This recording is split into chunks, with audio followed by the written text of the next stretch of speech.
బెండకాయ పప్పు పులుసుకి కావలసిన పదార్థాలు: ముందుగా కడిగి నానబెట్టుకున్న కందిపప్పు, బెండకాయ, నిమ్మకాయ సైజు అంత చింతపండు, 2 పచ్చిమిర్చి, ఆనియన్, ఫ్రెష్ అల్లం వెల్లుల్లి, 2 టమాటా, ఉప్పు, కారం, పసుపు, జీలకర్ర. కావాల్సిన పదార్థాలు మీకు ముందుగానే నేను చెప్పాను కాబట్టి ఇప్పుడు మనం తొందరగా స్టార్ట్ చేసేద్దాం. ముందుగా కందిపప్పు, మనం కడిగి నానబెట్టుకున్న కందిపప్పు, కొంచెం ఒక గ్లాస్ కందిపప్పు తీసుకొని 2 గ్లాసుల వాటర్ పోసేసుకొని దాన్ని ఉడకబెట్టుకోవాలి. మనం తీసుకునే కందిపప్పు కాబట్టి అది ఉడకడానికి చాలా టైం పడుతుంది. ఈ కందిపప్పు ప్లేస్లో మీరు ఎర్రపప్పు ఉంటుంది కదండి, అది తీసుకుంటే తొందరగా కుక్ అవుతుంది, ఈజీగా ఉంటుంది. సో నాకు అవైలబుల్గా లేదు కాబట్టి ఎర్రపప్పు, నేను కందిపప్పు తీసుకున్నాను. ఆ ప్లేస్లో నేను కందిపప్పు తీసుకున్నాను. సో అది ఇప్పుడు ఆ కందిపప్పు పప్పు 3 విజిల్స్ వచ్చేసింది. ఆల్మోస్ట్ పప్పు ఉడికిపోయిందండి, 3 విజిల్స్ వచ్చేసింది. నేను గ్యాస్ ఆపేస్తున్నాను. బెండకాయ పప్పు పులుసు తయారు చేసేద్దామండి. 2 స్పూన్లు ఆయిల్ తీసుకొని దానిలో జీలకర్ర, ఆయిల్ వేడయ్యాక దానిలో జీలకర్ర, ఆవాలు,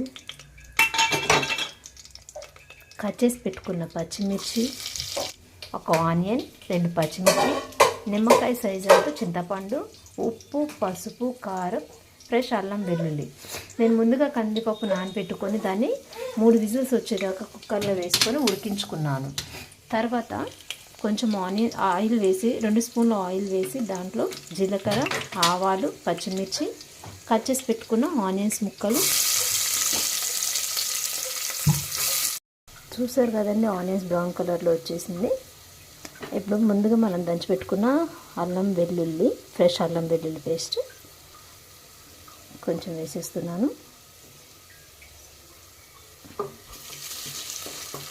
దీంట్లో ఇట్లా ఫ్రెష్ అల్లం వెల్లుల్లి వేయడం వల్ల కర్రీ అనేది టేస్ట్ ఉంటుందండి. ఇట్లా ఫ్రెష్ అల్లం వెల్లుల్లి వేయడం వల్ల కర్రీ టేస్ట్ చేసి పెట్టుకోవాలి. బెండకాయ ముక్కలు అనేవి ఇలా మనం పొడుగ్గా కట్ చేసి పెట్టుకోవాలి.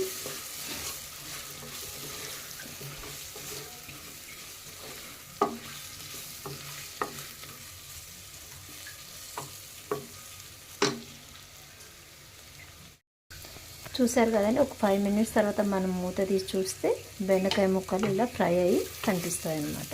ఆల్మోస్ట్ బెండకాయ ముక్కలు ఉడికిపోయాయి. ఇప్పుడు మనం దీంట్లోకి కట్ చేసి పెట్టుకున్న 2 టమాటా ముక్కలు వేసేద్దాం. ముందుగానే కట్ చేసి పెట్టుకున్న 2 టమాటా ముక్కలు వేయాలి.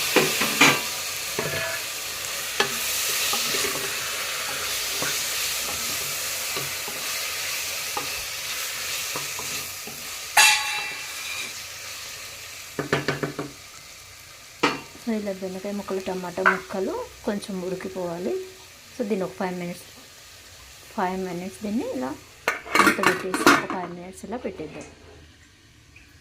సో దీన్ని ఒక 5 మినిట్స్ అదండి. 5 మినిట్స్ తర్వాత మూత తీసి చూస్తే బెండకాయ ముక్కలు, టమాటా ముక్కలు ఉడికిపోయాయి. 1 టేబుల్ స్పూన్ కారం,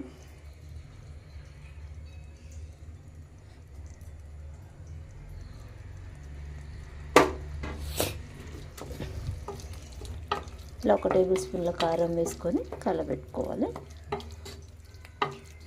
ఇలా ఉప్పు, కారం, చింతపండు రసం ఇలా ముక్కలకి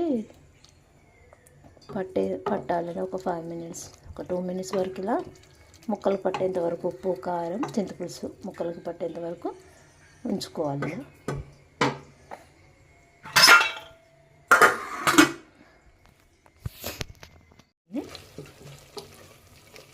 ఇలా దగ్గరికి అయ్యేంత వరకు ఉంచుకోవాలి. ఒక 2 మినిట్స్ ఇలా దగ్గరికి అయ్యేంత వరకు దాంట్లో నీరు ముక్కలకి పట్టేంత వరకు ఉంచుకోవాలి.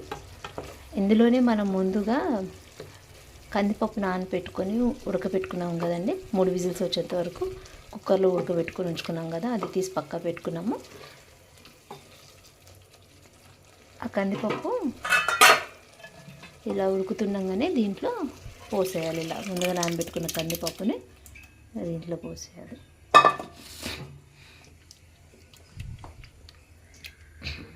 చూసారు కదండి, దీంట్లో ఒక ఒకవేళ దగ్గరికి కావాలనుకుంటే ఇలానే ఉంచుకోండి, లేదు చారులాగా కావాలనుకుంటే కొంచెం కొద్దిగా వాటర్ని పోసేసి ఒక 5 మినిట్స్ ఇలా ఉడకనివ్వాలి.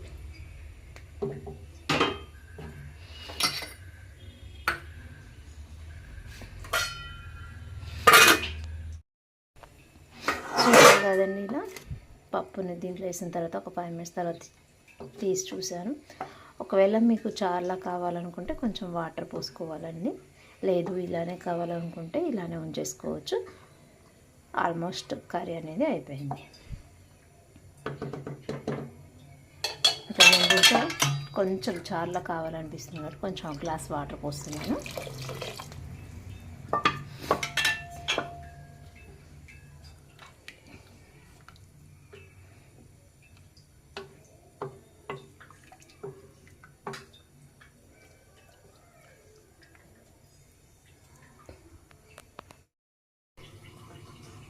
చూసారు కదండి, ఇలా 5 నిమిషాల తర్వాత మూత తీసి చూస్తే వేడి వేడి బెండకాయ పప్పు పులుసు రెడీ అయిపోయింది.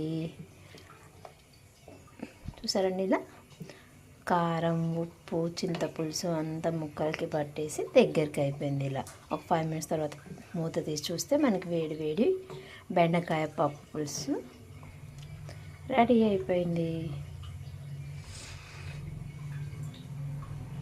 చూసారు కదండి, మీకు కనుక మా ఛానల్ కనుక నచ్చినట్లయితే ప్లీజ్ సబ్స్క్రైబ్ చేసుకోండి, షేర్ చేయండి.